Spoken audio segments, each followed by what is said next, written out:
चलिए, very good evening. अगर मेरी आवाज आप तक आ रही है साफ साफ तो हाँ।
उसकी स्पीड, फैन की स्पीड कम करना।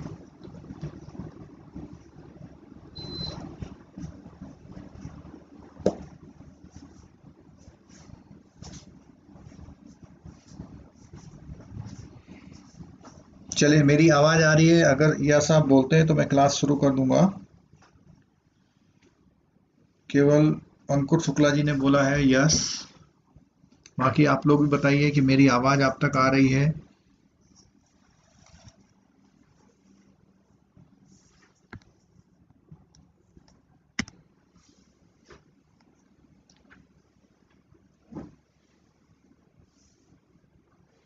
प्लीज जवाब दीजिए।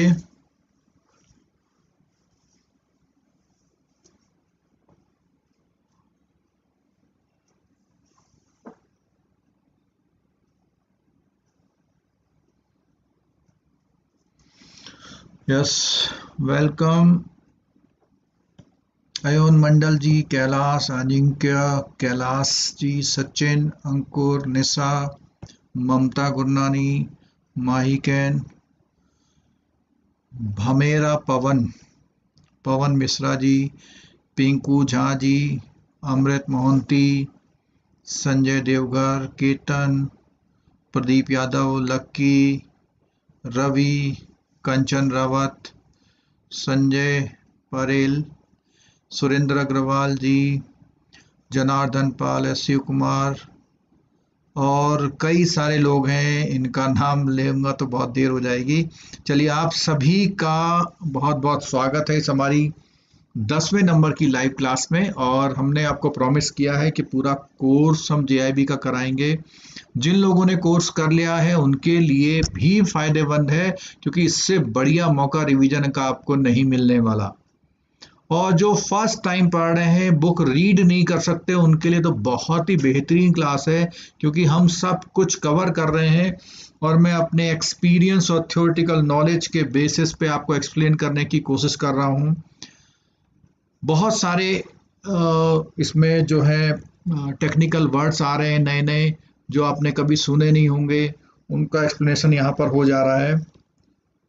इसके अलावा कोई एक आध शब्द ऐसा भी होता है, मैं भी जहाँ अटक जाता हूँ, लेकिन कोशिश कर रहा हूँ कि आपकी जो है अंडरस्टैंडिंग बहुत बढ़िया बनी रहे।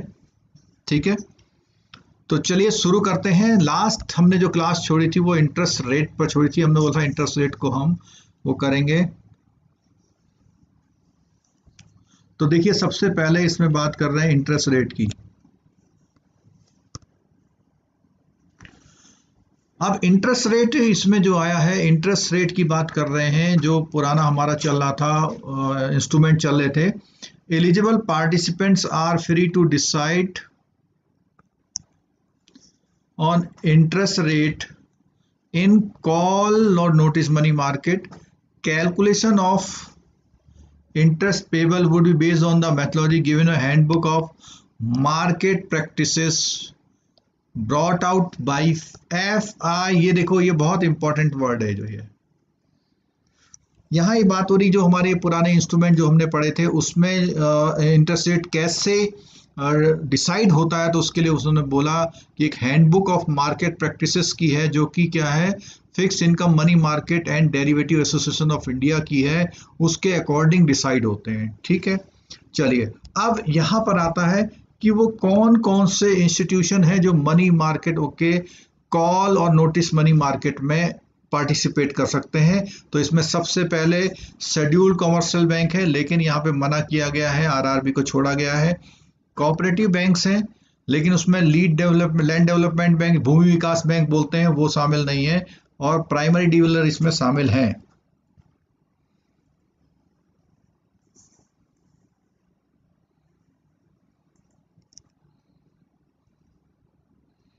चलिए अब ये जो हमारा पहला मनी मार्केट वाला पार्ट पूरा हुआ। अब दूसरा मार्केट, अगर आपको ध्यान हो, जब हमारी पहली क्लास हुई थी तो हमने ये कौन कौन से मार्केट हमने इसमें पढ़ने हैं इसके टॉपिक के ऑब्जेक्टिव में। अब हम बात कर रहे हैं फिक्स्ड इनकम जो मार्केट है, फिक्स इनकम का मार्केट है। तो आपको पता है फिक्स इनकम मतलब ऐसे इंस्ट्रूमेंट जिसमें जो रिटर्न है और रेट ऑफ इंटरेस्ट है वो फिक्स रहता है, उस इंस्ट्रूमेंट की बात कर रहे हैं। ठीक है, क्योंकि अभी तक हम जितने भी इंस्ट्रूमेंट की बात कर रहे थे उसमें डिमांड और सप्लाई का जो एक रिलेशन था उसके अकॉर्डिंग उनकी रेट डिसाइड हो रहे थे। ठीक है, चलिए तो सबसे पहले बात आती है गवर्नमेंट की सिक्योरिटी, जो कि फिक्स इनकम मार्केट का बहुत बड़ा रोल इसके हिस्से में आता है। ठीक है, तो इसमें बोलता है ऐसी जो स्टेट गवर्नमेंट और सेंट्रल गवर्नमेंट दोनों इशू करती हैं, यानी स्टेट गवर्नमेंट की भी इसमें आएगी और सेंट्रल गवर्नमेंट की भी सिक्योरिटी इसमें आएगी। ठीक है, गवर्नमेंट सिक्योरिटीज इंक्लूड, अब क्या है देखिएगा इसमें, एक तो आई सेंट्रल गवर्नमेंट की सिक्योरिटीज, दूसरा आया ट्रेजरी बिल, तीसरा आया स्टेट डेवलपमेंट के जो लोन्स के अगेंस्ट भी सिक्योरिटी इशू की जाती है। They are issued in order to finance the fiscal deficit. अब यहां एक बात आ गई, देखो फिस्कल डिफिसिट जो बजट का टॉपिक है, जो अगर सीआईबी का कोई इसमें स्टूडेंट है ना, तो फिस्कल डेफिसिट जो होता है, जो घाटा होता है, एक तो रेवेन्यू डेफिसिट होता है और दूसरा फिस्कल डेफिसिट होता है। फिस्कल डेफिसिट में आपके कैपिटल एक्सपेंडिचर को भी लिया जाता है। तो वो कह रहे हैं कि जो फिस्कल डेफिसिट को फाइनेंस करने के लिए, अब कैसे, सपोज कीजिए किसी स्टेट गवर्नमेंट को 15,000 करोड़ रुपए चाहिए, क्योंकि उसके जो है खर्चे फिक्स हैं, वो करने ही करने हैं उसको। तो वो क्या करेगी, 15,000 करोड़ लेगी और एक फिक्स इनकम पे को इंस्ट्रूमेंट इश्यू कर देगी। तो ये यहां बात आ रही है ऑर्डर टू फाइनेंस का मतलब हुआ कि जो फिस्कल डिफिसिट है उसके लिए managing the temporary cash match mismatches of government. Mismatches क्या होता है, गवर्नमेंट कहती है कि हमें अगले दिन में 10,000 करोड़ आने हैं लेकिन जाने 12,000 करोड़ है, तो टेम्परेरी मिसमैच है, क्योंकि उससे अगले दिन गवर्नमेंट को 20,000 करोड़ आने हैं, तो इसको टेम्परेरी मिसमैच बोलते हैं। ठीक है, उसके लिए all entity registered in India like क्या है, banks, financial institution, primary dealer, firms, companies, corporate bodies, partnership firms, institutions, mutual fund, foreign FII, state government, provident fund, trust, research organisation, Nepal Rashtra bank, and even individual are eligible to purchase government security. इसका मतलब ये हुआ कि government security तो सभी लोग खरीदने के लिए हकदार हैं, लेकिन इसमें जो है फॉरेनर में इंडिविजुअल नहीं है लेकिन एफआईआई है। ठीक है, they are generally held by banks an institution with the Reserve Bank of India in subsidiary SGL की बात आई। देखो अब यहां पे एक वर्ड आ गया, क्या आ गया, एसजीएल, सब्सिडरी जनरल लेजर अकाउंट होता है रिजर्व बैंक ऑफ इंडिया का, उसके साथ इसका जो है लेखा जोखा होता है। क्योंकि आपने सुना होगा कि गवर्नमेंट का बैंकर कौन होता है, आरबीआई होता है, तो उसका पूरा लेखा जोखा भी कौन रखेगा, आरबीआई रखेगा। ठीक है, they can be held in special accounts known as CSGL. क्या है, एक स्पेशल अकाउंट में आरबीआई रखता है, उसका नाम है कॉन्स्टिट्यूएंट। कॉन्स्टिट्यूएंट का मतलब पार्टियां, subsidiary general ledger, which can be opened with banks and primary dealers or in dematerialized form of the demat accounts maintained by the depositor। तो अब देखो कहाँ, ये बहुत इंपॉर्टेंट क्वेश्चन है, ये आ सकता है आपका कि CSGL जो मेंटेन होता है, CSGL मेंटेन होता है कहां पर मेंटेन होता है, या तो वो बैंक्स के साथ होता है, या प्राइमरी डीलर, या NSDL। तो इन तीनों में से कहीं पर भी वो मेंटेन हो सकता है। ठीक है, चलिए अब बात आई, ये गवर्नमेंट जो सिक्योरिटी है उसकी जो इशुएंस है, तो सबसे पहले बोला पार वैल्यू 100। पार वैल्यू 100 का मतलब क्या होता है? एक तरह की आप ये मान लीजिए कि 100 रुपए है तो 100 रुपए में ही मिलेगा, डिस्काउंटेड रेट नहीं है ये, लेकिन उसमें कुछ रेट ऑफ इंटरेस्ट मिलेगा। जबकि हमने पीछे मनी मार्केट के इंस्ट्रूमेंट में, कॉल मनी में, सब में ये देखा था कि वो बिडिंग के थ्रू मिलते हैं, उसमें डिस्काउंटेड प्राइस आपको देने पड़ते हैं, यहाँ 100 ही देने हैं आपको। एंड हैव ए कूपन है। अब देखो कई बार ये क्वेश्चन आता है, कूपन, कूपन क्या है? कूपन बेसिकली इंटरेस्ट रेट को कूपन रेट बोलते हैं, कूपन रेट को इंटरेस्ट रेट बोलते हैं। ठीक है, which is decided by time by the auction technique. अब क्या है, देखो इसने बोला कि वो रेट डिसाइड कर देंगे पहले कि भैया इतना इतना मिलेगा आपको। ठीक है, और वो रेट कैसे दिखाया, वो कह रहा है ऑक्शन टेक्निक से होता है, नीलामी की तरीके से डिसाइड हो जाता है। ठीक है, these securities pay interest in the coupon rate on, अब देखो एक क्वेश्चन आ गया यहाँ पे, हाफ ईयरली बेसिस। इसका मतलब गवर्नमेंट सिक्योरिटीज में इंटरेस्ट जो पेमेंट हो रहा है वो हाफ ईयरली बेसिस में, and redeemed at par value on maturity, यानी कि जब वो रिडीम होगा तो जो उसमें वैल्यू लिखी होगी उसी पर होगा। एट पार का मतलब वही वैल्यू पर। These are called dated securities. Dated security क्यों है? Because these are identified by their date of maturity and coupon। अब देखो क्या कह रहा है, डेटेड सिक्योरिटी का मतलब उसमें एक मैच्योरिटी डेट लिखी है, भैया इतनी तारीख को इसका मैच्योरिटी आएगा।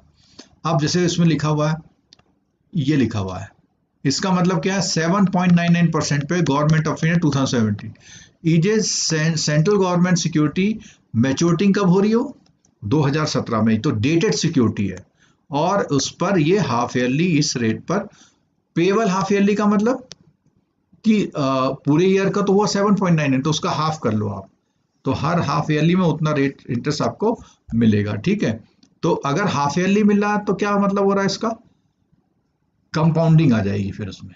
ठीक है, government securities are highly liquid instrument. Highly liquid से मतलब क्या, कि पेमेंट अगर दोगे तो होगा। गवर्नमेंट ये नहीं कह सकती कि 2 दिन बाद आना, 10 दिन बाद आना। Available both in primary and secondary market, हर जगह अवेलेबल है। In the primary market are issued through the auction. अब देखो प्राइमरी मार्केट, अब यहाँ देखो जरा, अभी हम बात कर रहे थे कि ऑक्शंस के थ्रू होता है, तो प्राइमरी मार्केट गवर्नमेंट ने कहा कि 10,000 करोड़ की सिक्योरिटी हम सेल कर रहे हैं। अगर गवर्नमेंट 10,000 करोड़ की सिक्योरिटी सेल कर रही है तो पता लगा 20 पार्टिसिपेंट आ गए, किसी ने कोई रेट लगाया, किसी ने कोई रेट, तो उस रेट के हिसाब से तय हो गया। जब हम उसकी बात कर रहे थे मनी मार्केट में, कॉल नोटिस मनी में, तो वहां बिडिंग प्राइस जा रहे थे डिस्काउंटेड प्राइस। यहां क्या होगा, रेट का प्राइस जाएगा कि भाई हम इतना प्राइस लेंगे। लेंगे क्यों? गवर्नमेंट सिक्योरिटी का मतलब है गवर्नमेंट पैसा मांग रही है आपसे और आपको इंस्ट्रूमेंट दे रही है। ठीक है, तो पब्लिक बोलेगी भाई हम इतना पैसा परसेंट लेंगे आपसे, अगर आप दे सकते हो तो दो। तो आरबीआई कौन सी वाली देगा? आरबीआई उसको देगा जो सबसे कम पैसा मांगेगा। वो रेट डिसाइड हो गया, उसके अकॉर्डिंग सबको बटेगा। ठीक है, yield basis on price based auction which are conducted by Reserve Bank of India. There is a scheme of non-competitive bidding in these auctions wherein retail investor can, अच्छा देखो, अब देखो रिटेल इन्वेस्टर के लिए एक फैसिलिटी दे रही है, वो कोई बिडिंग प्रोसेस में उसको शामिल होने की जरूरत नहीं है फॉर स्मॉल अमाउंट। और स्मॉल अमाउंट कितने से, 10,000 से लेके 2 करोड़ तक की फेस वैल्यू वाले जो होते हैं वो एक तरह से रिटेल इन्वेस्टर की तरह ट्रीट होंगे उसमें। The tenure of the security और क्या है, 1 से लेके 3 तक। तो देखिए फिक्स इनकम मनी मार्केट में रेंज देखिए 30 साल तक है। तो गवर्नमेंट जब बड़े प्रोजेक्ट के लिए पैसा मांगती है पब्लिक से तो बहुत लंबे समय के लिए वो करती है। ठीक है, अब आगे बढ़े, state development loans are security issued by the state government to finance their expenditure. Finance their expenditure और ये जो आया था फिस्कल डिफिसिट, ये एक ही वर्ड है। बेसिकली फिजिकल डिफिसिट ही फाइनेंसिंग से पूरा होता है। तो बोलता है finance their expenditure. These security are generally issued by auction technique which is carried by the RBI। ये वही लाइन दोबारा इसने रिपीट कर दी है। तो क्यों रिपीट करी है? क्योंकि यहाँ इसने सेंट्रल गवर्नमेंट के बारे में बताया पहले उसने, ठीक है, फिर उसके बाद उसने स्टेट गवर्नमेंट के लिए बता दिया। तो दोनों गवर्नमेंट, यहाँ गवर्नमेंट सिक्योरिटी बोला हुआ तो एक तो सेंट्रल और स्टेट दोनों बता दिया, ठीक है। अच्छा, अब देखो बात आती है किसकी, अगली बात आती है the secondary market consist of both. अब देखो, a telephonic market where in broker provide codes to the market participant and the electronic trading operated by the RBI, और किससे, negotiating dealing system, order matching. अब देखो क्या बोला इसने कि क्या करा उसने, एनडीएस हमने पहले ही पढ़ा था, एक नेगोशिएटेड डीलिंग सिस्टम है जिसमें क्या है, सब लोग बिडिंग कर रहे हैं तो नेगोशिएशन हो रहा है कहाँ पे बात तय हो जाएगी। तो उसी सिस्टम पे ऑर्डर मैचिंग का मतलब है कि जिसने जिस रेट पे मांगा है अगर उस रेट पे कोई मिल रहा है बायर तो उसका मैच हो जाएगा, ठीक है। The instrument traded on NDSOM includes, अब क्या होता है इसमें, एक तो गवर्नमेंट सिक्योरिटी है, ट्रेजरी बिल है और एसडीएल से, ये तीनों चीजें जो इसमें वो इश्यू हो रही है, ठीक है, स्टेट का।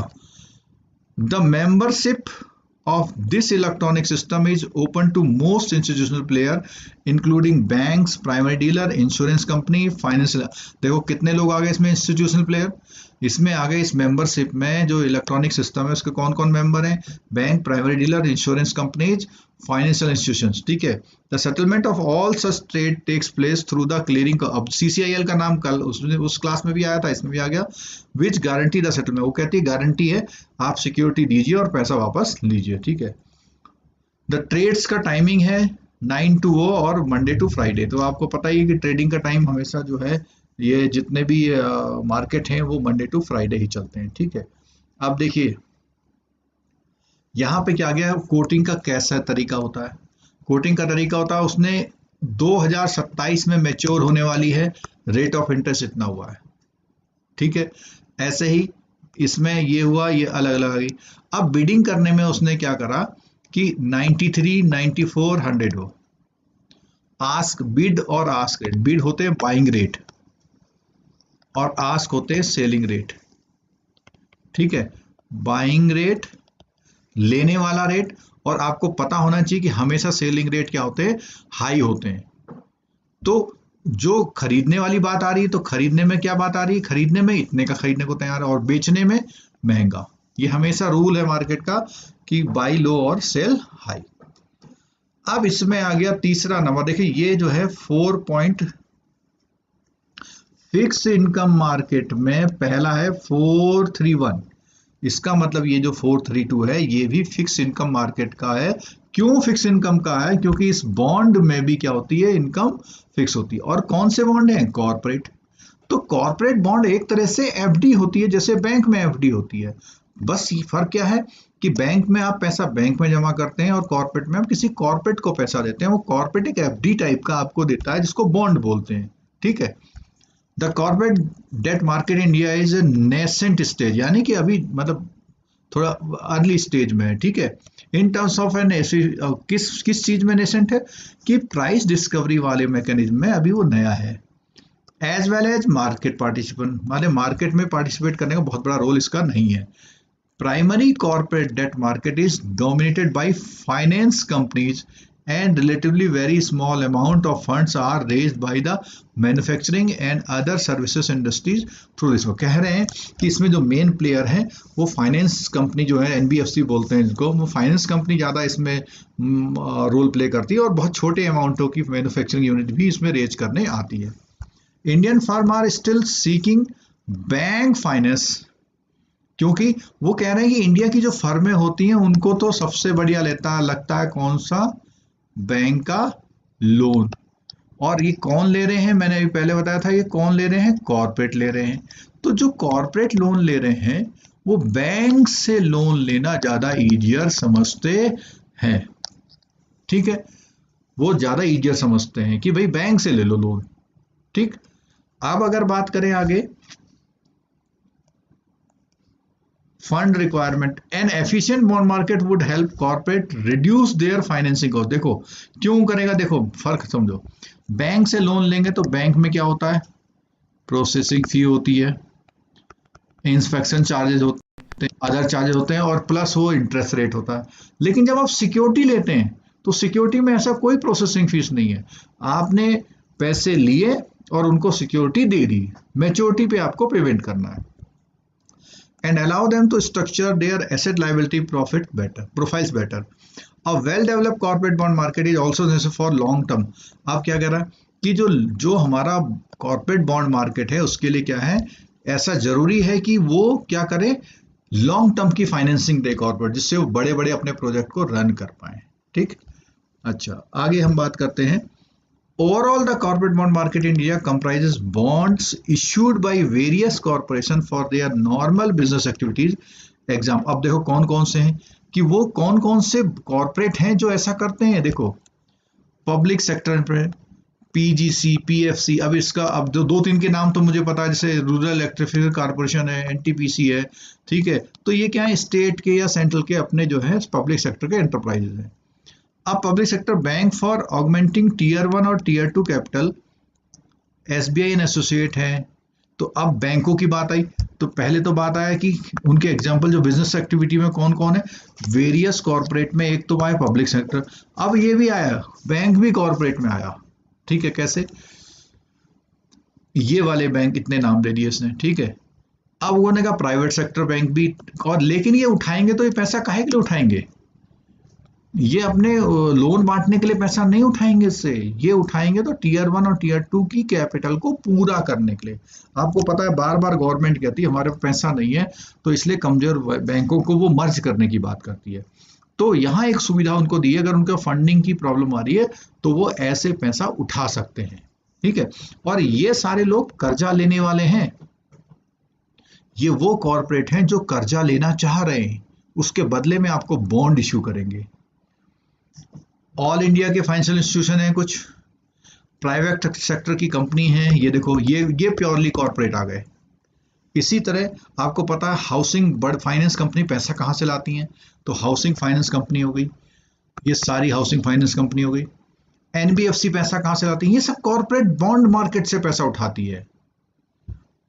उसके आगे क्या है, स्टेट लेवल की अंडरटेकिंग, जैसे सेंट्रल की ऐसी स्टेट लेवल की, ये सब होगी। पावर जनरेशन की कंपनी है, ट्रांसमिशन की कंपनी है, पावर फाइनेंस कॉर्पोरेशन है, इंफ्रास्ट्रक्चर डेवलपमेंट फाइनेंस है, इलेक्ट्रिसिटी बोर्ड है, स्टेट लेवल के रोड ट्रांसपोर्ट कॉर्पोरेशन है, ये आ गया स्टेट में। ठीक है, फिर आई क्या है, institutions participants such as banks, primary dealer, mutual fund, insurance company, retirement funds, corporate etcetera are the. अब ये है सारे कर्जा लेने वाले जो ऊपर नाम दिए ना हमने, सारे जो सारे ऊपर नाम दिए हुए, ये सारा ग्रुप यहाँ पे लिख दिया।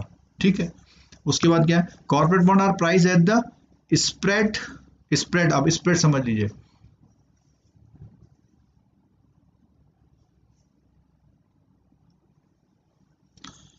स्प्रेड का मतलब समझिए, स्प्रेड का मतलब होता है, मैं इसको यहाँ लिखता हूँ, नीचे यहाँ पे लिखता हूँ।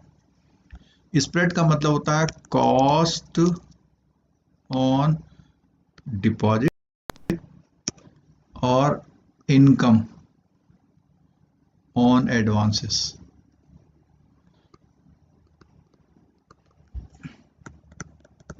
इनका डिफरेंस ही स्प्रेड कहलाता है। इंटरेस्ट का मतलब इनकम, परसेंटेज इनकम और परसेंटेज एक्सपेंसेस का डिफरेंस स्प्रेड कहलाता है। ठीक है, चलिए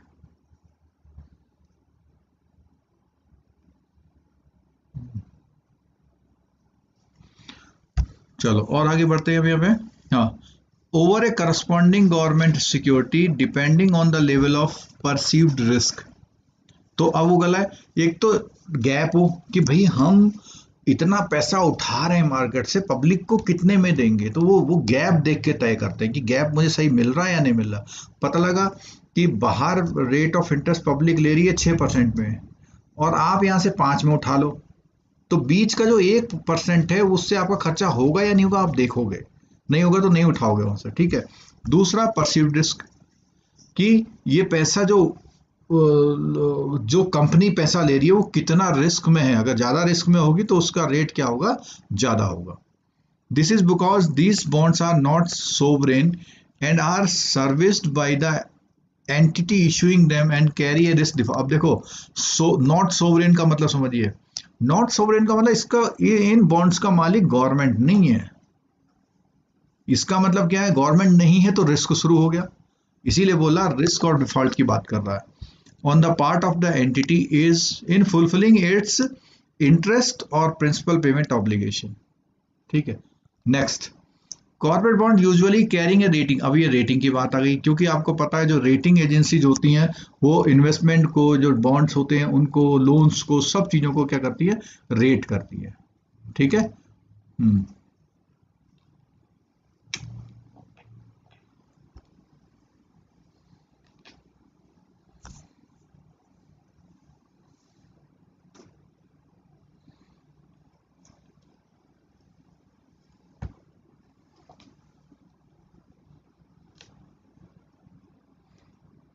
ठीक है, चलो आगे बढ़ते हैं इसमें।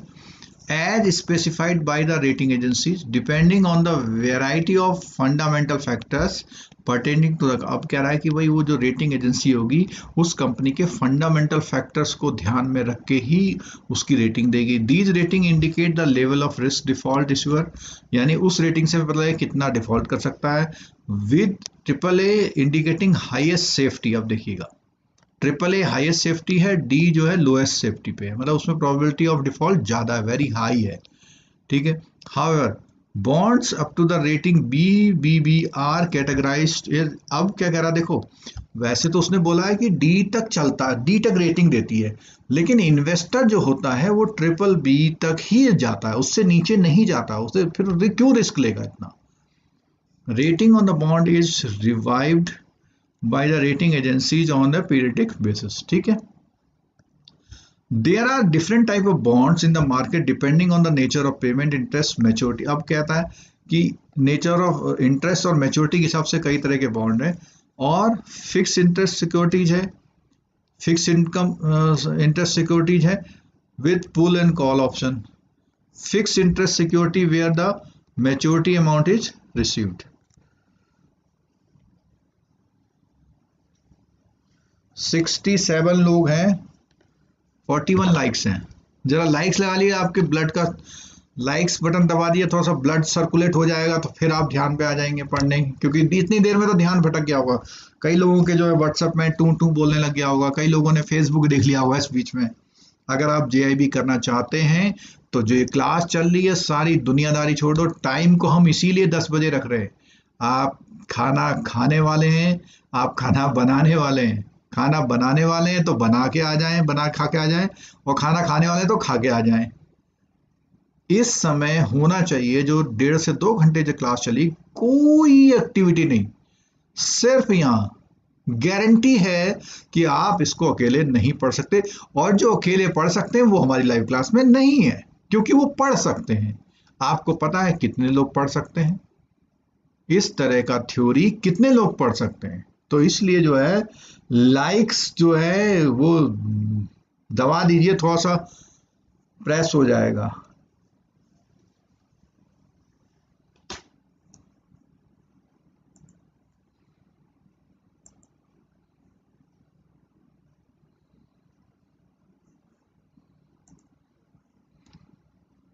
गुड गुड, बहुत सारे लाइक मिल गए अब तो।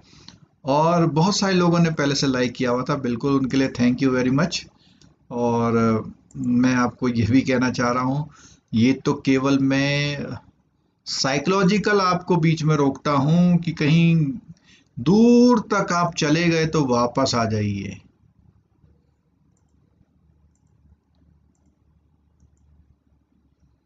अगर आप दूर तक चले गए हैं तो आप वापस आ जाइए।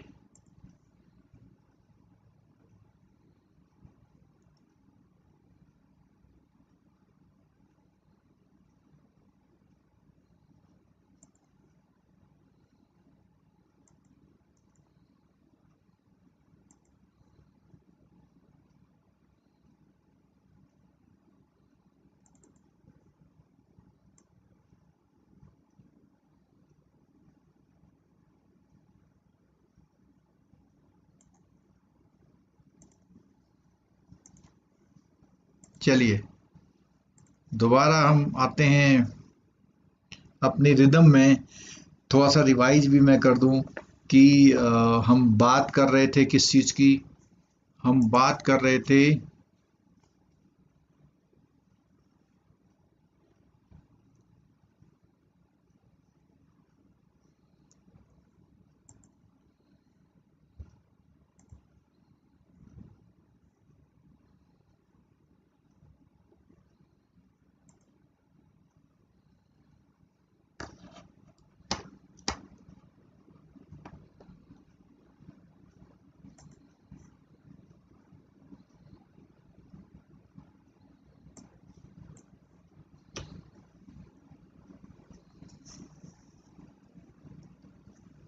फिक्स्ड इनकम मार्केट की, जिसमें कि जो है कॉरपोरेट बॉन्ड की बात।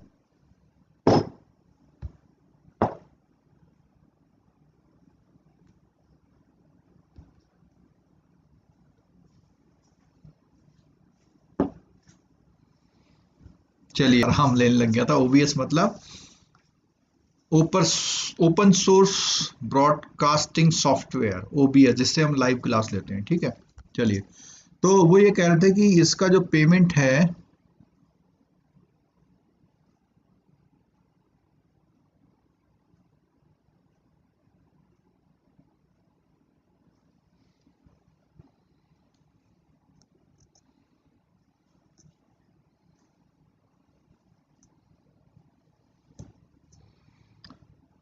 तो बात हो रही थी कि इसका जो पेमेंट है वो इंस्टॉलमेंट में भी होता है। जैसे आपका पेंशन कोई प्लान ले लो, आपको पूरा लमसम जो है पेमेंट मिलेगा, और उसमें से क्या है 25% या 30% आपको लमसम मिल गया।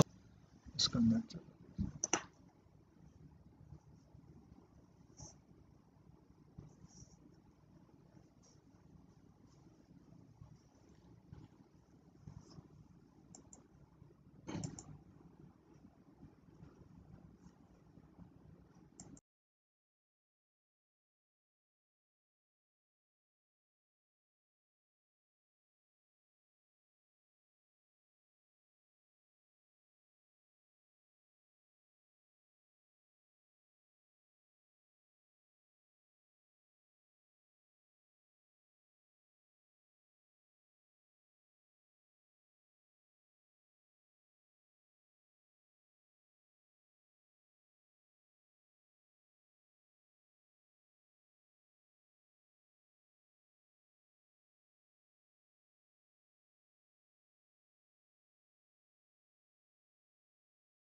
हेलो, एक बार आप जरा मुझे ओके कर दीजिए, क्योंकि मैंने जो है अपना जो वोडाफोन का डेटा था उसको स्विच किया है रिलायंस के 5G पे।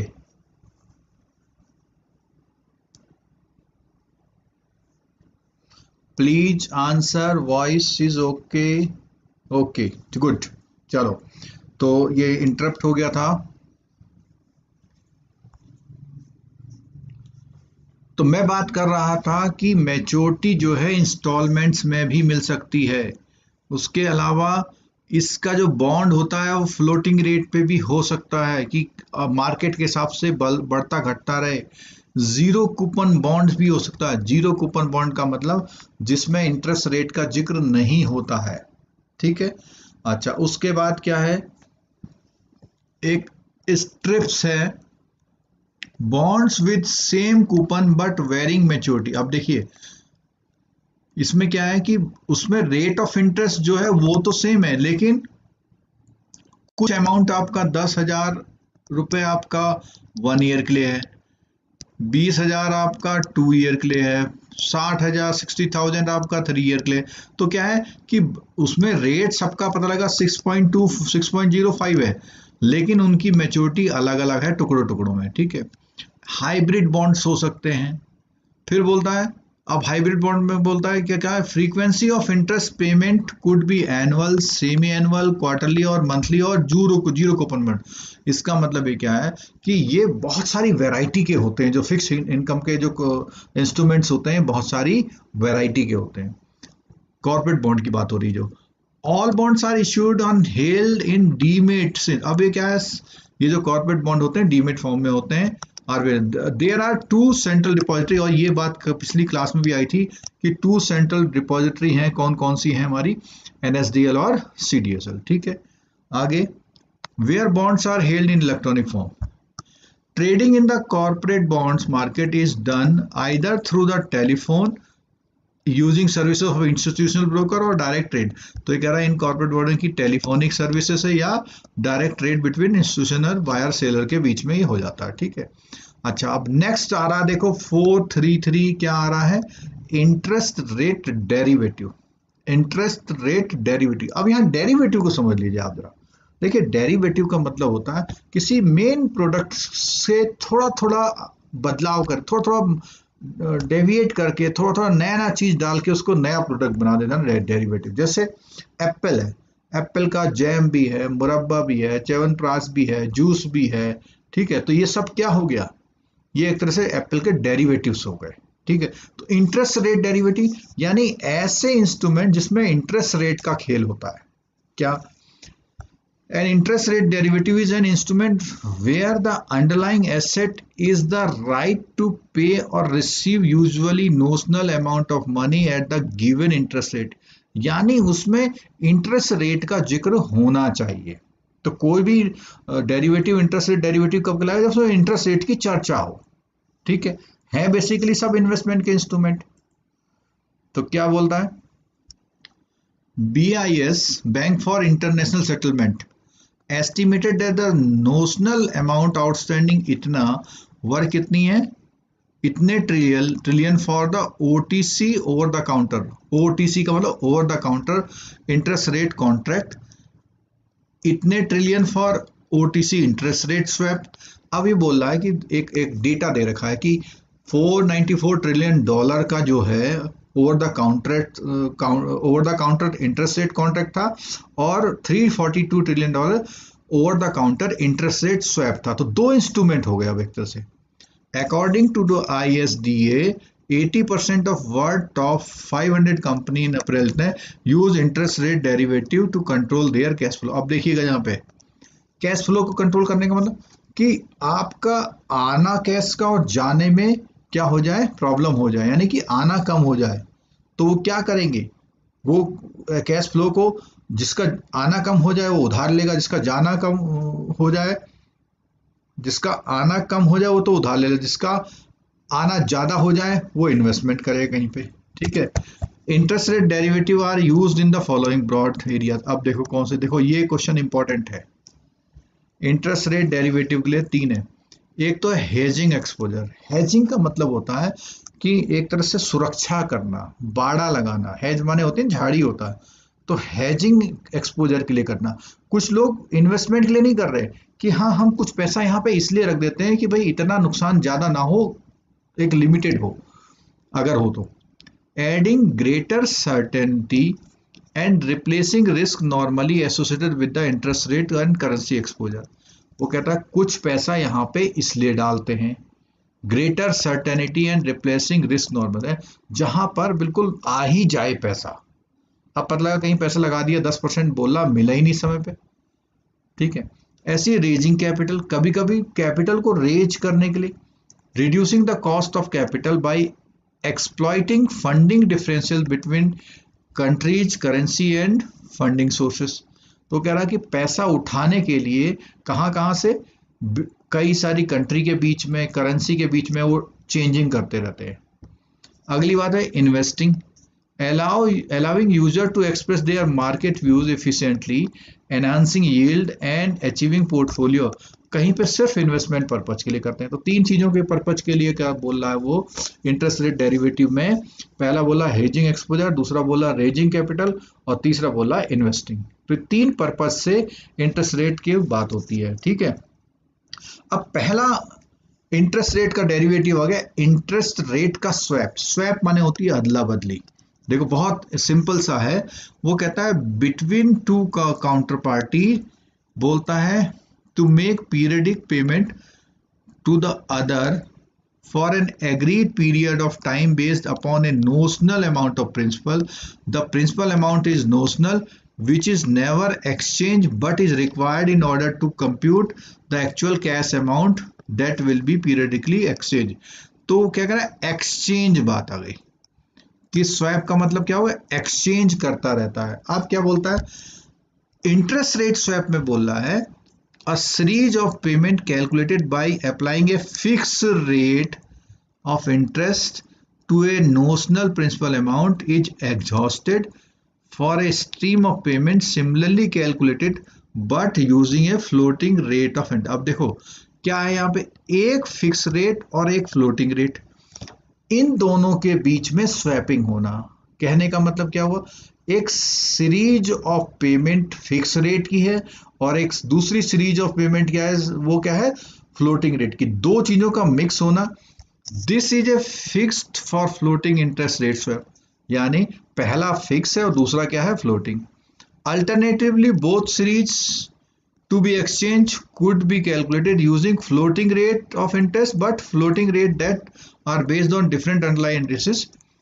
Example might be overnight interest rate. अब देखो सुनो, एक माइबोर होता है, माइबोर के बारे में बता दूं, MIBOR Mumbai inter bank offered rate, और माइबोर के साथ होता है साइबोर। साइबोर की किसी को पता हो तो वो लिखना, एक होता है लाइबोर।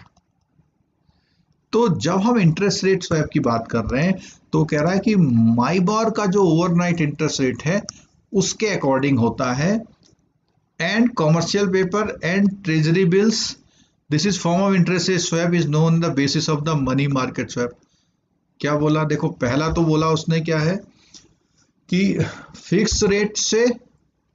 फिक्स रेट वाले से स्वैप करा फ्लोटिंग को, यानी इंटरेस्ट रेट जो है कुछ समय फिक्स रहा, कुछ समय फ्लोटिंग रहा, कुछ समय फिर फिक्स रहा, तो ये इंटरेस्ट रेट की स्वैपिंग है। दूसरा कह रहा मार्केट के हिसाब से स्वैपिंग, यानी पैसा कॉमर्शियल मार्केट के हिसाब से निकला, रेट निकाला कॉमर्शियल पेपर के मार्केट से, ट्रेजरी बिल के मार्केट से रेट निकाला, तीसरा माइबोर के हिसाब से निकाला, ठीक है। तो साइबोर का मैंने पूछा था, साइबोर का है सिंगापुर इंटरबैंक ऑफर्ड रेट, ठीक।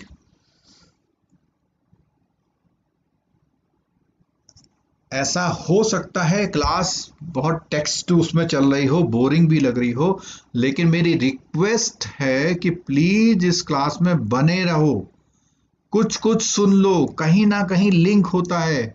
CIB वाले जब उसमें BFM में थर्ड मॉड्यूल करते हैं तो सब यही वर्ड वहां पे रिपीट होंगे, ठीक है।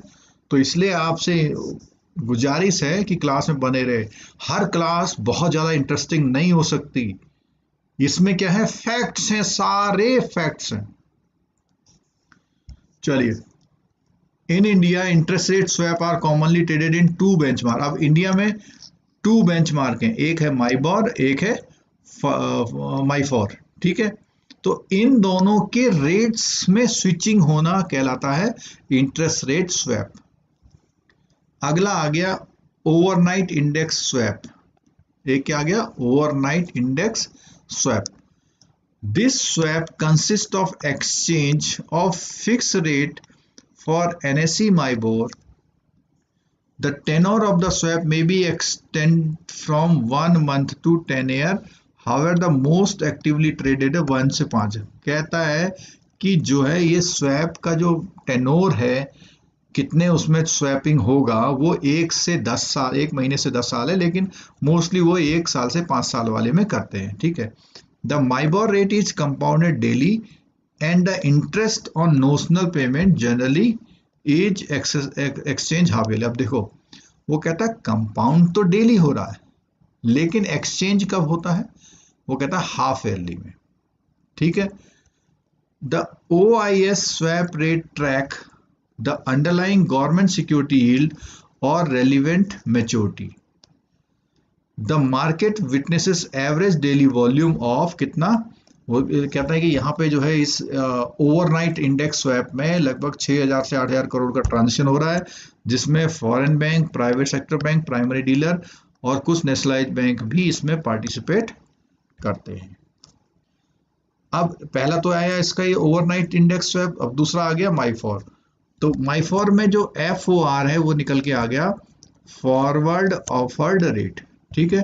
तो माईफॉर स्वैप में क्या है, मुंबई इंटरबैंक, वहां पे तो था ऑफर्ड रेट, यहाँ पे क्या है, यहाँ पे बैंक था ना, यहाँ आ गया forward offer rate. Is another popular benchmark that has developed into proxy of कितना, इतने कॉर्पोरेट में, वही AAA की बात आई थी पहले भी। MIFOR is derived from USD LIBOR. अब देखो माईफॉर कहाँ से होता है, वो कहता है जो USD लाइबॉर है, लंदन इंटरबैंक ऑफर रेट है वहां का, या USD INR फॉरवर्ड प्रीमियम मतलब premium, and is simply the Indian equivalent of USD LIBOR. तो ये कह रहा है कि जो USD INR है वो एक तरह से उसको बोला USD forward premia is equal to USD LIBOR. ठीक है। तो इंडिया में जो चलता है वो USD लाइबॉर जैसा जो चलता है उसका नाम क्या है, ये है USD/INR फॉरवर्ड प्रीमिया। ठीक है। आगे बोलता है and the USD interest rate swap market MIFOR behaves like an interest rate benchmark not a forex benchmark. ये कहता है जो माईफॉर का जो बेंचमार्क है वो फॉरेन करेंसी एक्सचेंज के लिए काम नहीं आता, जबकि ये काम आता है किसके लिए, इंटरेस्ट रेट बेंचमार्क के लिए। There are a large number of Indian corporates who have now regularly using the benchmark to actively manage the, वो कह रहा है कि इस बेंचमार्क को, कौन से वाले को,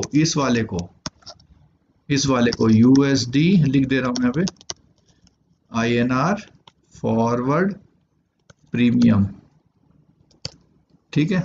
चलो, इंटरेस्ट रेट स्वैप के बाद अगला पॉइंट आता है इंटरेस्ट रेट फ्यूचर। फ्यूचर का मतलब होता है फ्यूचर। ठीक है। तो बोलता है जो फ्यूचर कॉन्ट्रैक्ट है ये with an interest bearing instrument as the underlying asset, they are exchange traded instrument as a highly standardised nature of as regard the contract size, maturity dates etcetera. Interest rate futures were launch in India. अब यहाँ पे एक common बात आ गई। अब बोलता है नेशनल स्टॉक एक्सचेंज में लॉन्च हुआ। Interest rate future contract were launch on notional treasury bill, notional 10-year zero coupon bond और notional 10-year coupon bearing bond, और मिनिमम वैल्यू कितनी है इसकी, 2 लाख। तो इंटरेस्ट रेट फ्यूचर की बात जहां आई तो उसने कह रहा था ये 3 तरह के जो है एक तरह के interest rate future contract launch हुए थे। ठीक है। The interest rate future contract had a period maturity of कितने साल की है, वो 1 से लेके 3 month with 3 month continuous contract. अब क्या बोलता है देखो, मैच्योरिटी 1 साल है और बोलता है with 3 month continuous contract for the first 3 month and fixed quarterly contract for the entire। अब देखो पहले वाले में बोलता है कि सबसे पहले with 3 month continuous contract for the first 3 month and fixed quarterly contract for the entire year. However, this product failed to take off as zero coupon bond yield. Take off मतलब उस तरह नहीं चल पाया। ठीक है। आगे इसमें देखो कोई इसमें इंपॉर्टेंट चीज ऐसी नजर नहीं आ रही। चलो अब आ जाओ ICD। ICD बहुत कॉमन चीज है, और ये जो ICD है इसमें जो सर्टिफिकेट ऑफ डिपॉजिट होता है ऐसा लगता है, लेकिन इसका नाम है inter corporate deposit. Inter corporate का मतलब है कि टाटा और बिरला के बीच में। तो क्या हुआ देखो, unsecured borrowing from corporates and FI from other corporate, वही बताया ना मैंने। और वो कंपनी एक्ट अब तो 2013 हो गया है, तो उसके अकॉर्डिंग उसमें लिखा हुआ है कि एक कॉर्पोरेट दूसरे से उधार ले सकता है। The corporate having surplus fund would lend another corporate in the need of fund. This lending would be an un, अब देखो सुनो, ये जो आईसीडी है वो अनसिक्योर क्यों होता है? क्योंकि अनकोलेटराइज, यानी कि जब वो एक और टाटा बिरला से पैसा जब उधार ले रहा है तो कोई चीज गिरवी नहीं रख रहा, अपनी कोई एसेट गिरवी नहीं रख रहा, इसलिए uncollateralise. And hence a higher rate of interest would be demanded by the lender. तो इसीलिए क्या है, जब सिक्योरिटी नहीं है तो जो भी पैसा देगा कहेगा भैया एक तो सिक्योरिटी नहीं है कुछ, तो कम से कम रेट ही बढ़ा के दे दो, ठीक है। The short term credit rating of the corporate bonds, corporate would determine the rate at which corporate would be able to borrow fund. Further, the credit spread demanded even for the top rated corporate would be higher than similar rated bank। क्या कहता है कि वो जो credit spread है यहाँ पे demand, वो कहता है टॉप रेटेड कॉर्पोरेट जो है उनका सिमिलर रेट के जो बैंक्स हैं उनसे ज्यादा होता है।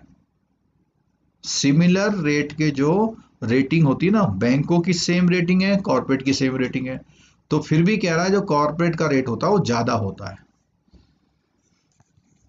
फिर बोलता है would be higher than those of certificate. अब देखो वो कहता है कि जो सर्टिफिकेट ऑफ डिपॉजिट का मार्केट है उससे महंगा मिलता है पैसा। द टेन्योर ऑफ आईसीडी में रेंज 1 दिन से 1 साल तक है और कॉमनली 90 डेज का होता है, ठीक है। Primary dealer are only permitted to borrow in the ICD. अब आईसीडी जो मार्केट है उसमें वैसे तो इंटर कॉर्पोरेट है लेकिन प्राइमरी डीलर को भी परमिशन इसमें है, वो भी यहाँ घुस सकता है, ठीक है।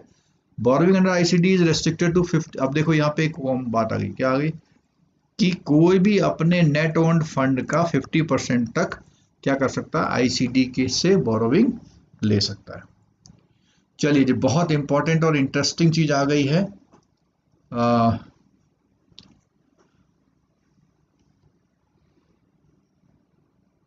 गुड, चलो आज हम सोएंगे सोने से पहले ये टॉपिक जरूर पूरा करेंगे, ठीक है। कम से कम हमारा ये टॉपिक पूरा हो जाए। चलो, फॉरेन एक्सचेंज मार्केट।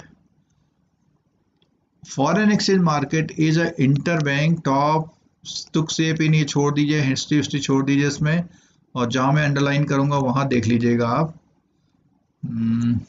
ये कुछ नहीं है, ये कुछ नहीं है, इसमें कोई इंपॉर्टेंट ऐसी चीज नजर नहीं आ रही है, कुछ नहीं, एक कॉमन बैकग्राउंड दिया हुआ, ठीक है। और इसमें हाँ यहां से आ गया spot, forward, future, swap, option are few instrument trade. अब देखो क्या है, तो ये बात आती है कि जो अपना फॉरेक्स मार्केट है उसके जो इंस्ट्रूमेंट्स हैं spot, forward, future, swap and options है, ठीक है। 24 आवर का मार्केट है, कोई बिजनेस आवर्स नहीं होते हैं इसमें, कुछ भी नहीं है, ग्लोब है। Exchange rate are so flexible that significant change happen quite frequently, मतलब कोई फिक्स रेट नहीं, अभी जरा सी देर में कुछ हो जाए, जरा सी देर में, बोलते हैं एवरी 4 सेकंड में कुछ इसमें हलचल होती है, ठीक है। If we have an elaborate and reliable trade technology we can make a business. कुछ नहीं, चलो आगे आ जाओ। अब typical attractives of features of इस मार्केट की क्या है, देखो यहाँ पे हेडिंग आ रहा है, पहला हेडिंग है लिक्विडिटी, दूसरा है प्रॉम्प्टनेस, तीसरा है अवेलेबिलिटी, ठीक है। तो क्या क्या चीजें हैं इसमें, लिक्विडिटी में क्या है, enormous money supply and gives absolute freedom in opening closing position of the current market, high liquidity is powerful. तो कहने का सिंपल बात यह है कि इस मार्केट में बहुत लिक्विडिटी, आपके पास कोई भी करेंसी हो बिकने को तैयार है, कोई भी करेंसी का एक्सचेंज आपको मिल लेना हो तो मिल जाएगा, ठीक है। प्रॉम्प्टनेस, प्रॉम्प्टनेस में क्या बोला इसने, 24 आवर वर्क शेड्यूल है। पार्टिसिपेंट्स जो होते हैं not wait to respond to any event as in the case of many market, और मार्केट में उसे सुबह शाम खुलने का इंतजार करना पड़ता है, यहाँ नहीं करना पड़ता। अवेलेबिलिटी, अवेलेबिलिटी में क्या था, a possibility to trade round the clock, हमेशा है, market participant need not to wait to respond, ठीक है। Flexible regulation on the trade agreement system, इसमें अगला पॉइंट क्या है इसका, फ्लेक्सिबल रेगुलेशन मतलब बदलते रहते हैं। आप position may be open for a predetermined period of time in forex market at the investor discretion which enables to plan the 150। अगला है value. The forex market has traditionally no service charges except for the natural bid ask market spread, यानी कि बहुत technically काम कर रहे हैं तो उसमें कोई प्रोसेसिंग या सर्विस चार्ज होते हैं, नॉर्मली नहीं होते हैं। ठीक है। अगला पॉइंट है one value quotation. With the high market liquidity, most sales may be carried out at the uniform market price, thus enabling to avoid the instability problem existing with futures and other forex investment where limited quantities of currency only can be sold currently। तो इसमें क्या है, one valued quotation. ठीक है, तो यहाँ बोल रहा है, यहाँ पे इसको दोबारा देखते हैं। With high market liquidity most sales may be carried out at the uniform market price. तो यूनिफॉर्म मार्केट प्राइस का मतलब one valued, thus enabling to avoid the instability problem, यानी कि उसका जो है पूरे देश में एक तरह से एक रेट है। ठीक है, एरिया वाइज इसका कोई फर्क नहीं पड़ रहा। ठीक है, देश में एक रेट है। तो one valued quotation. Market trend, currency moves in a quite specific direction that can be tracked। अब यहाँ ट्रेंड का मतलब पता लग जाता है कि भाई बढ़ रहा है, घट रहा है। ट्रेंड, मार्केट का ट्रेंड हम ट्रैक कर सकते हैं for rather than a long period of time, यानी बहुत फ्रीक्वेंट होता है तो पता लग जाता है कि भाई क्या बदलाव आ रहे हैं। Each particular currency demonstrate its own typical temporary change with present investment manager with open. तो कहता है कि वो फॉरेक्स मार्केट में वो दिखता रहता है, अब बड़ा घटा, बड़ा घट गया, बढ़ गया, बढ़ गया, तो एकदम एक आइडिया लगा सकते हैं हम। ठीक है। Margin, the credit leverage margin in the forex market is only determined by an agreement between the customer and the bank or a brokerage house that pushes it to market and is normally equal to 1:100। तो इसका मतलब ये हुआ कि जो इसका margin है, ये कहता है द क्रेडिट लिवरेज मार्जिन 1:100, 1% समझ लो आप इसको। मार्जिन क्या हुआ, 1%। ठीक है, तो अब इसी में हमने पीछे माइबॉर की बात कर ली थी, माइफॉर की बात कर ली थी, तो लाइबॉर यहाँ पर आ गया है। पहले हमने चर्चा की थी। तो London interbank offer rate, this is very popular benchmark and issued with US dollar, GB point, euro, Swiss franc, इन सबके वहां पे क्या रेट्स आते हैं। The British bankers association BBA 16 banks to contribute the LIBOR for each maturity for each currency, यानी जो 16 bank हैं वो अपना जो रेट दे रहे हैं उसी को एक तरह से उसी से एनालाइज करके रेट तय होता है। The BBA weeds out the best 4 और वर्स्ट 4। अब देखो 16 है ना, जैसे 16 है 1 2 3 4 5 6 7 है 16, तो कहता है नीचे के 4 छोड़ दिए, ऊपर के 4 छोड़ दिए, और बाकी जो 8 बचे हैं उनका क्या है, एवरेज निकाल लेते हैं। तो वो वैल्यू पब्लिश होती है कैसे, लिबॉर में। ठीक है, ये बहुत अच्छी लिबॉर की कैलकुलेशन के बारे में अच्छा पैराग्राफ था ये। चलो अब माइबॉर के बारे में जो हमने थोड़ा सा पढ़ा था उसमें देख लो क्या कहता है। 1988 में हुआ। अब यहाँ पे लॉन्च क्या कहता है, कहता है by the committee for development for debt market as overnight rate. तो माइबॉर जो है ओवरनाइट रेट है। The NSEIL launched 14-day MIBOR and the 1 month and 3 month MIBOR. Since the launch, MIBOR rates have been used to benchmark rate the majority। अब देखो ये आ गया एक word. तो MIBOR रेट किसके लिए होता है, वो होता है, MIBOR रेट होता है मनी मार्केट जो डील्स होती हैं उनके रेट तय होते हैं MIBOR से। कर दो।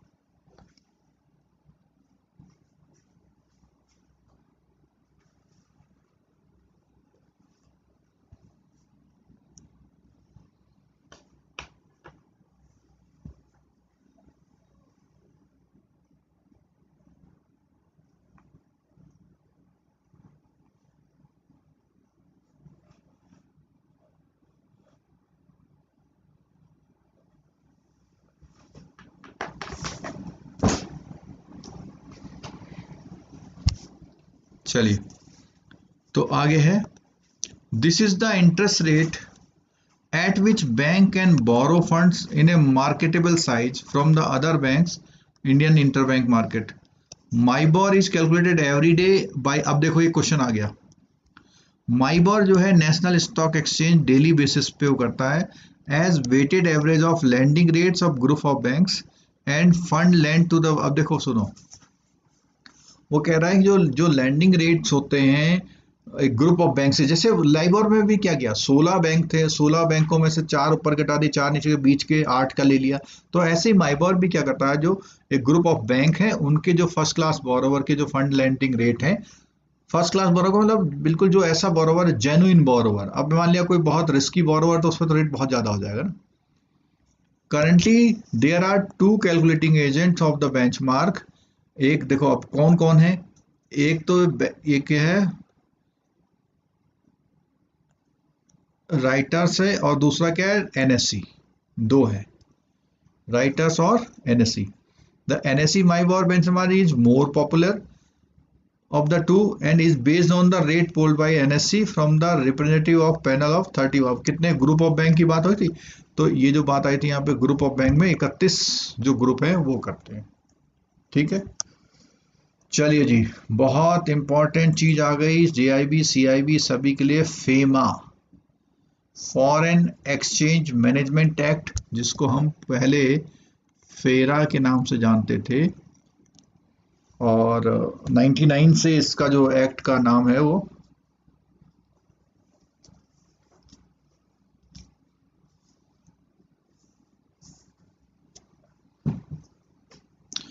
तो इसमें फेमा के बारे में पढ़ लेते हैं।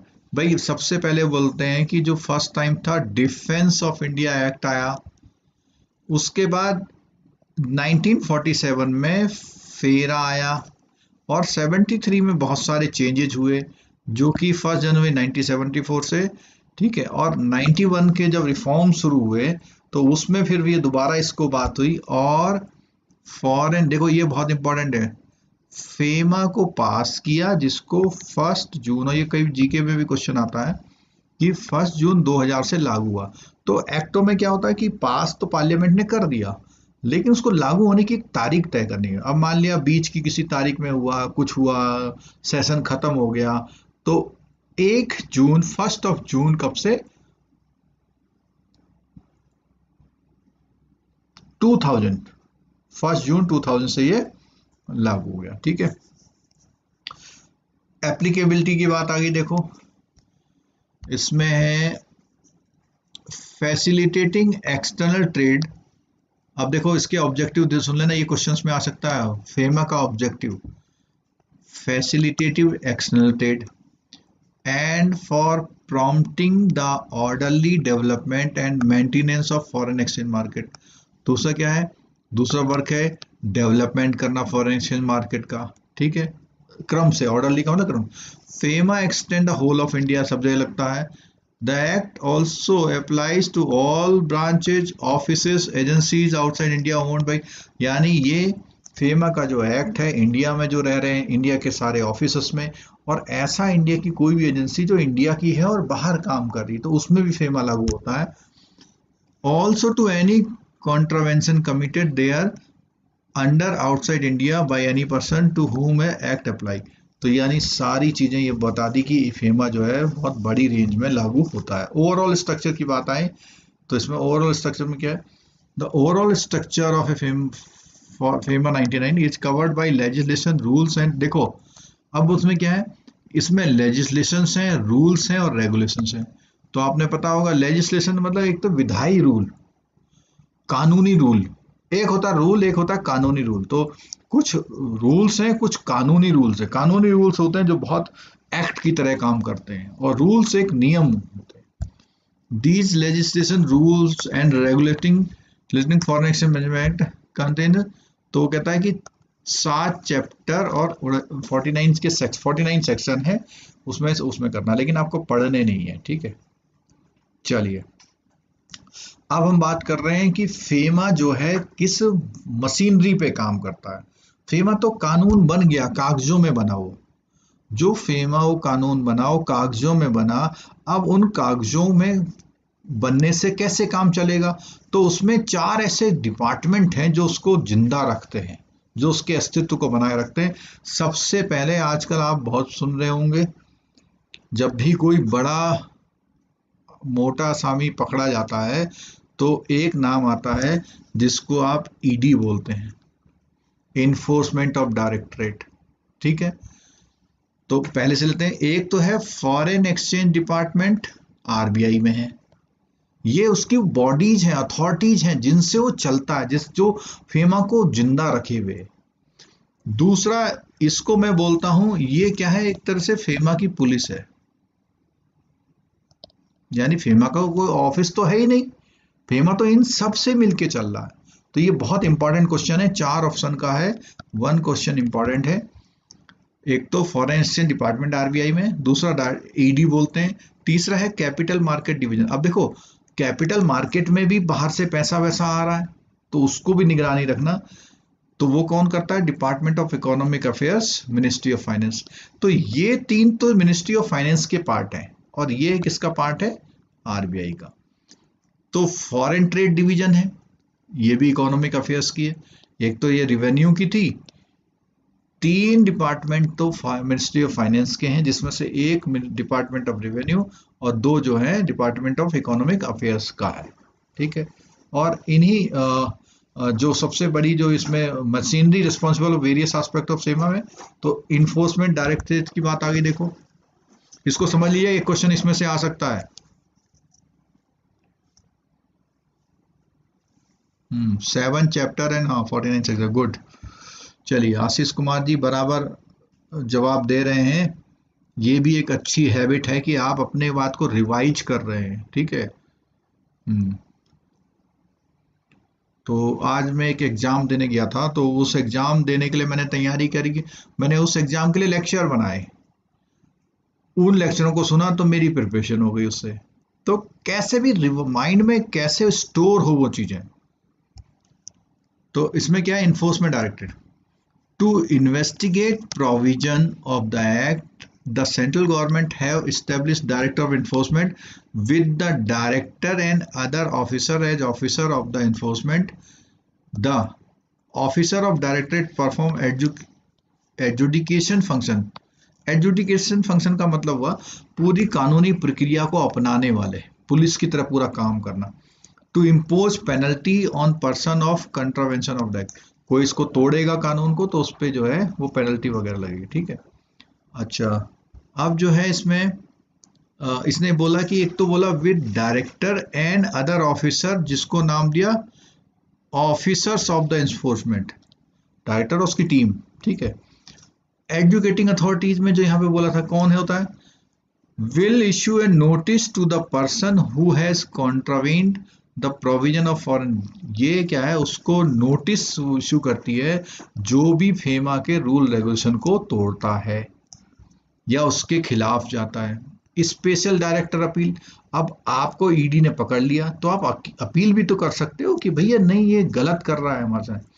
एनी पर्सन एग्रीव्ड, एग्रीव्ड का मतलब होता है जो किसी भी आदेश से सहमत ना हो, बाय ऑर्डर, वो क्या कर सकता है, असिस्टेंट डायरेक्टर इन्फोर्समेंट या डिप्टी डायरेक्टर इन्फोर्समेंट को एक अपील दे सकता है। ये क्वेश्चन आ सकता है इंपॉर्टेंट, कि इन्फोर्समेंट की जो अपील होती है वो कहाँ होती है, तो वो बोलेंगे इन्फोर्समेंट की अपील बताइए, लिखिए आंसर। चलिए,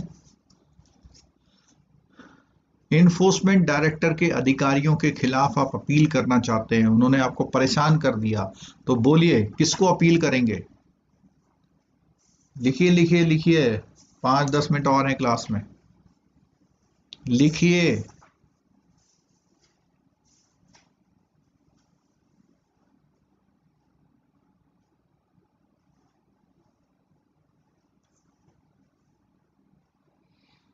हम बहुत सारी चीजें पढ़ रहे हैं, बहुत सारी चीजें याद नहीं रहती, जब हम एग्जाम में एमसीक्यू सॉल्व करते हैं तो ये बहुत हेल्प करता है कि हमने क्या क्या चीज सुना है। संजय जी, हाई कोर्ट कहाँ पहुंच गए आप, इसका आप सुन रहे थे। चलो, अंकुर जी आप सेंट्रल गवर्नमेंट पहुंच गए।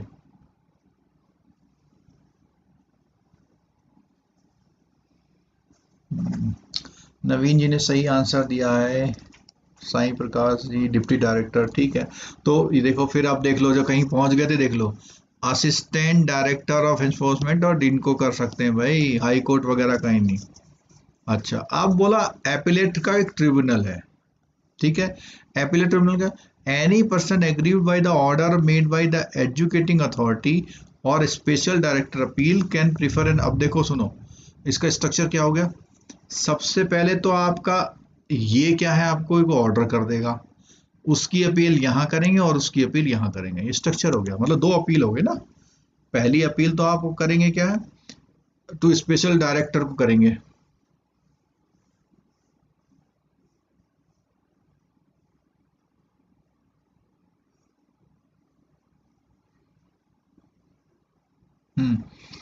देखो यहाँ पे मैं भी थोड़ा मिसलीड हो गया। इसका आंसर है स्पेशल डायरेक्टर, जो दो चार बच्चों ने दिया हुआ है।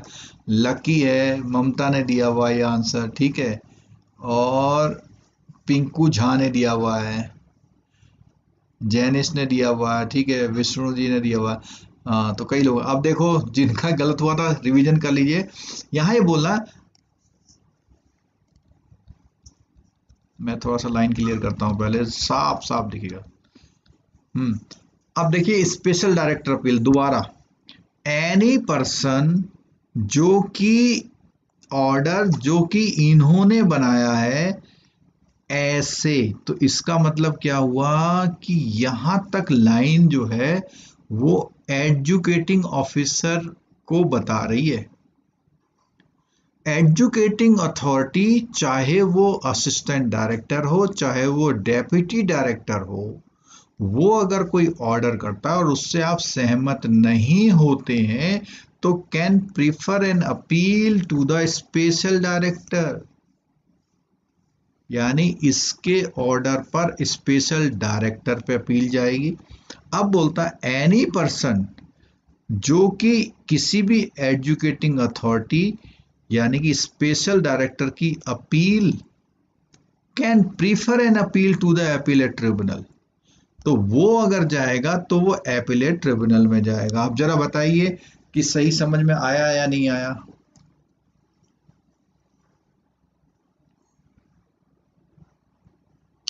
83 जो है लाइक हैं, इसका मतलब कम से कम 83 लोग तो क्लास में आए थे आज, जिसमें अभी 59 वॉचिंग कर रहे हैं। जी, अपीलेट ट्रिब्यूनल करता है अपील,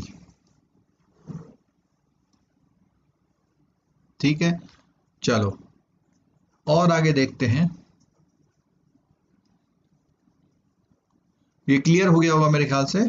चलो आगे है, FEMA invoices the that RBI shall have controlling role in management of foreign exchange since RBI cannot directly handle foreign exchange transaction it authorized to authorize। अब देखो यहाँ एक बात आई, पुलिस की तो बात आ गई, ठीक है भैया पुलिस हो गई, लेकिन एक नॉर्मल काम कैसे होगा। नॉर्मल काम के लिए आरबीआई को कहा, आरबीआई ने, वो कह रहा मैं तो कुछ कर नहीं पाऊंगा, मैंने कुछ लोगों को लाइसेंस दे दिया जिनका नाम रखा उन्होंने authorise person to deal in foreign exchanges as per the direction issued by RBI.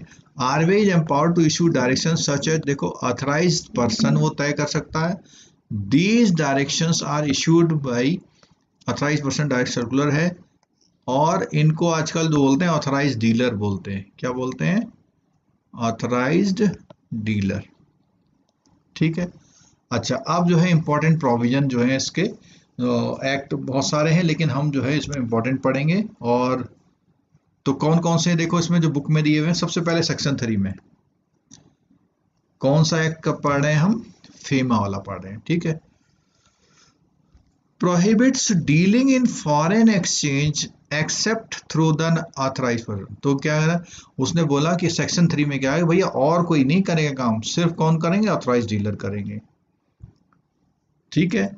अब आरबीआई की परमिशन लेगी, क्या कहता है, deals in transfer any foreign exchange और फॉरेन सिक्योरिटी, दोनों बातें हैं, फॉरेन एक्सचेंज और foreign security, not being an authorise person. क्या कहता है कि जो अगर कोई वो ऑथराइज पर्सन नहीं है तो उनसे वो उनको प्रोहिबिट करेगा। मेक एनी पेमेंट टू और for the credit of any person resident outside India any matter. इसके लिए भी उसने प्रोहिबिट किया हुआ है। ठीक है, कोई भी पेमेंट और वो डायरेक्ट नहीं करेगा बिना ऑथराइज डीलर के। Receive otherwise through an authorise person, तो इसका मैं सिंपल ये बता दूं कि कोई भी बंदा बिना ऑथराइज पर्सन के बीच में आए कोई भी पेमेंट नहीं देगा। जैसे आपने सुना होगा हवाला, हवाला में क्या होता है कि सऊदी से $2 लाख आने हैं, ठीक है, तो वो यहां नहीं आएंगे पैसे, सऊदी में ही कोई दूसरे बंदे को दे देंगे। वो यहाँ फोन कर देगा, मैसेज भिजवा देगा कि भैया उस बंदे को $2 लाख के बराबर रुपया दे दो। तो क्या पैसा भी ट्रांसफर हो गया, लेकिन क्या हुआ कि वो ऑथराइज पर्सन के थ्रू नहीं हुआ, यानी बैंक के थ्रू नहीं हुआ, ऑथराइज डीलर के थ्रू नहीं हुआ, इसलिए इसको अवैध माना गया है। ठीक है, चलिए सेक्शन 4, सेक्शन 4 में क्या कहता है, रिस्ट्रेन करेगा any person resident India from acquire, ये मना करेगा एक्वायर करने को, होल्ड करने को, ओन करने को, पजेस करने को, ट्रांसफर करने को any foreign exchange, foreign security और कोई movable property outside India provided है। Thus the term foreign exchange and foreign security are defined in, तो वो कहता है कि इस एक्ट में फॉरेन एक्सचेंज और फॉरेन सिक्योरिटी क्या होती है यहाँ डिफाइन है। Central government has made foreign exchange management current account transaction rule बना रखे हैं। इसमें करंट अकाउंट ट्रांजेक्शन समझ लीजिए आप, करंट अकाउंट ट्रांजेक्शन और कैपिटल अकाउंट ट्रांजेक्शन दो ट्रांजेक्शन होते हैं। करंट अकाउंट ट्रांजेक्शन होता है डेली या आपके कोई ऐसे यूज में के लिए जो आप पैसा मंगा रहे हैं, आपने दवाई के लिए मंगा लिया, इलाज के लिए मंगा लिया। लेकिन कैपिटल अकाउंट का आपने उस पैसे से कोई बहुत बड़ी इंडस्ट्री लगाई, कैपिटल भी इन्वेस्टमेंट किया, तो वहां चलता है वो। ठीक है, चलिए सेक्शन 6 क्या है, बहुत थोड़ा सा पेशेंस बना के रखिए।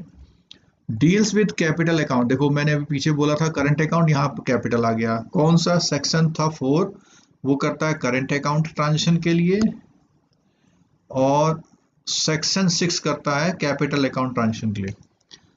This section allows a person to draw or sell foreign exchange from to authorise person for a capital account transaction. तो क्या कहता है कि यहाँ पर वो जो कैपिटल अकाउंट के ट्रांजेक्शन हो उनके बारे में सेक्शन 6 बताता है। RBI in consultation with central government has issued various regulation, तो वो कर रखे हैं। ठीक है, चलो सेक्शन 7 क्या कहता है, deals with the export of goods and services, every exporter is required to furnish to the RBI authority declaration। क्या है, वो कहता है जो भी एक्सपोर्ट में लोग शामिल हैं, चाहे वो गुड्स की है सर्विसेज की, उनको क्या है पूरी इंफॉर्मेशन क्या करनी है, रिपोर्ट करनी, रिक्वायर्ड है फर्निश, फर्निश मतलब प्रोवाइड करानी है। Section 8, cast the responsibility on a person resident in India who have any amount of foreign exchange due और accrued in their favor to get same real। अब देखो यहाँ तो एक्सपोर्टर के लिए था, यहाँ एक तरह से इंपोर्टर के लिए हो गया कि जो भी पैसा बाहर से आना है उसके बारे में बोला गया है। एक्सपोर्टर सॉरी जो भी यहाँ से पैसा जाना है उसके बारे में, एक्सपोर्टर वाले में क्या है बाहर से आएगा। सेक्शन 10-12 में 10-12 में क्या बोलता, deals with the duties and liabilities of the authorise person. अब यहाँ अथराइज पर्सन की ड्यूटी आ गई। Authorise person has been defined, section 2C में डिफाइन है। Authorise dealer, money changer, offshore banking unit. Offshore banking unit का मतलब होता है जो हमारे विदेशों में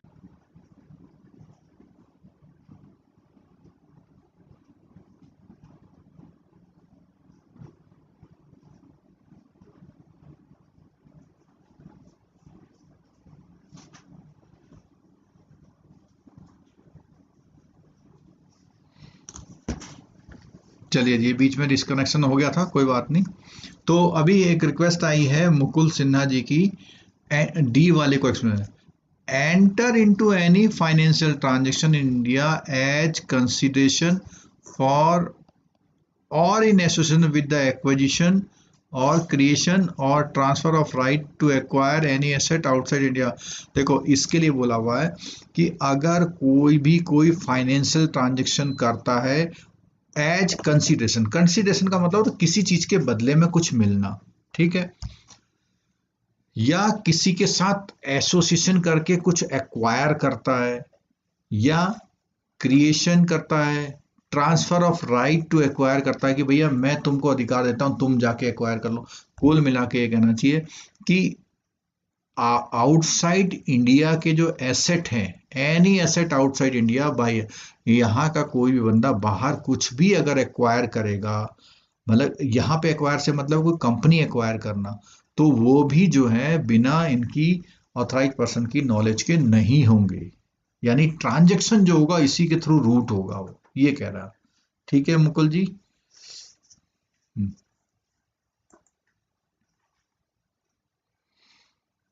चलिए हम 13 सेक्शन 13 और 15 को फिर पढ़ते हैं। Of the act deal with the penalties और इन्फोर्समेंट, क्या क्या चीजें करी जाएंगी अगर आप गलती करोगे तो। 36-37 में बोलता है pertains to the establishment of director of enforcement and the powers to investigate the violation of any provision of act rules regulation. तो यहाँ पे बोल रहा है कि जो ये ईडी का जो डायरेक्टरेट बनेगा वो पावर, वो जो 36 और 37 में इन्होंने सारी बातें बता रखी है।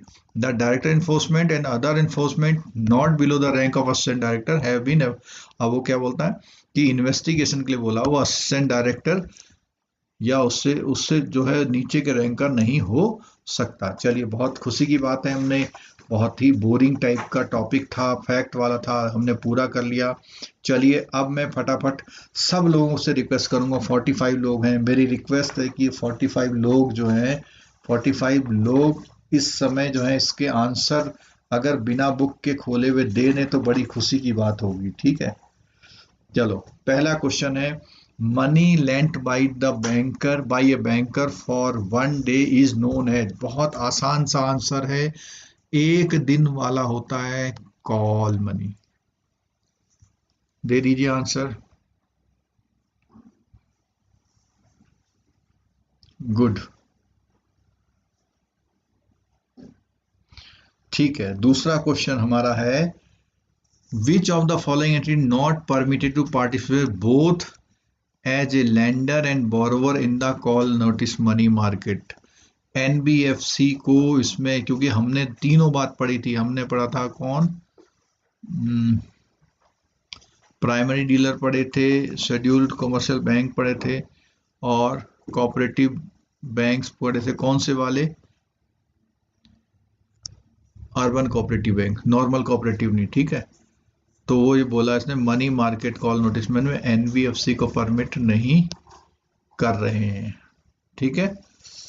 चलो, which of the following types of treasury bill are issued, तो हमने कौन से वाले पढ़े थे, ये वाले आपको पता है, 91, 182 डेज और 364, तो ये दोनों ये नहीं है, ठीक है। थर्ड का ए। फोर्थ का है मिनिमम अमाउंट ऑफ सीडी, बहुत आसान सा है, सर्टिफिकेट ऑफ डिपॉजिट। फोर्थ का आंसर दीजिए, फोर्थ का आंसर।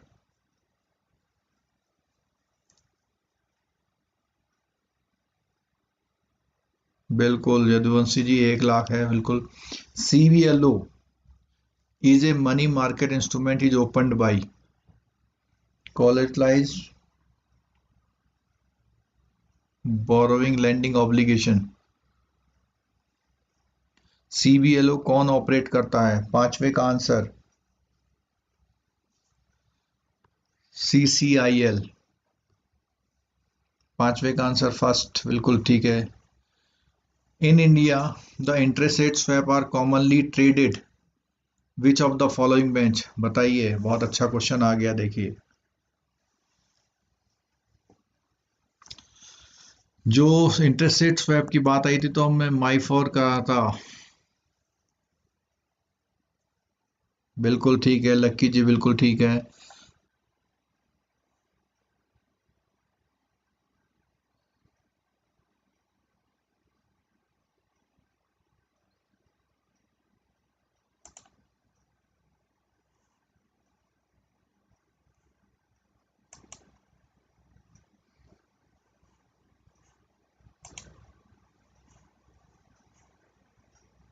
ठीक है, तो ये बीच में परेशान कर रहा, 10वें का बी आंसर हो गया। तो दोस्तों आज हमारा ये चौथा फोर्थ टॉपिक खत्म हुआ, और अभी से लेकर के जो है कल तक का एक ऑफर चल रहा है।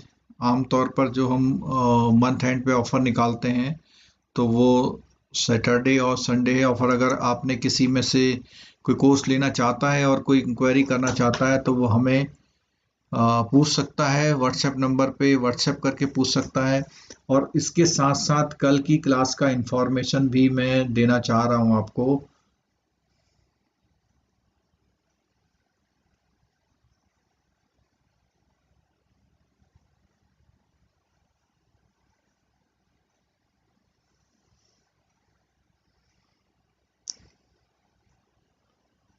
उसका लिंक जो है हम आपको दे देंगे टुमारो।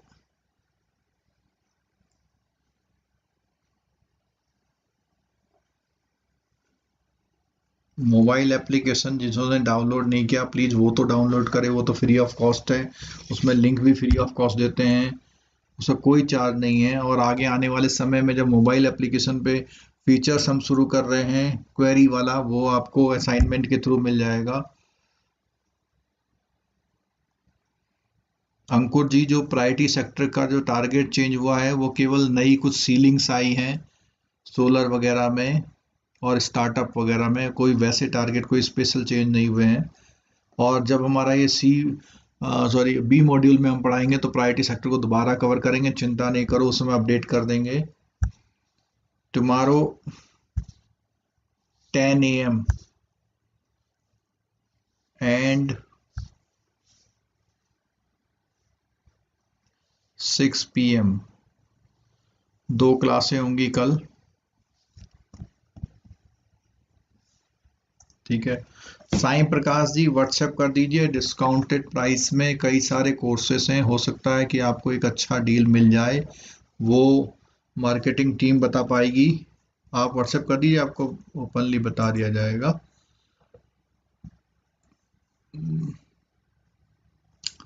हम इसलिए ऑफर यहाँ नहीं बताते हैं कि अगर किसी ने 2 दिन पहले 1,000 रुपये महंगा ले लिया तो फिर वो हमसे शिकायत करेगा, कहेगा कि सर 1,000 रुपये महंगा मैंने ले लिया। ठीक है। बाकी आप सब लोगों का प्यार है, आपकी शिकायतें भी स्वीकार हैं। मेरी तो बस ये रहती है कि भाई आपने अगर पेमेंट दिया है, नहीं भी पेमेंट दिया है तो आपका जेआईबी पास हो जाए, और जेआईबी जब आपका पास हो जाएगा तो आपकी सारी गिले शिकवे जो हैं खत्म हो जाए। चलिए, thank you so much, thank you. 10 AM को कौन सा होगा? 10 AM को जो है अ,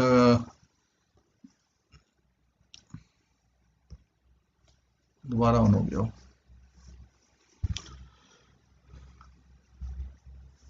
कल 10 AM पे जो हम करा रहे हैं वो करा रहे हैं सेकंड पेपर।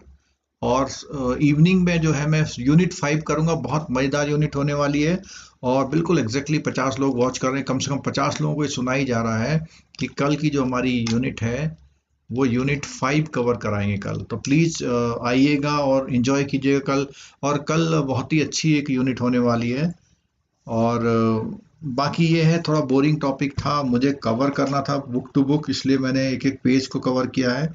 आने वाले समय में जो है इसको हम और आगे बढ़ाएंगे। आपकी बैंकिंग नॉलेज को बढ़ाता है हमारी क्लास से, आपको फ़ायदा मिलता है बहुत।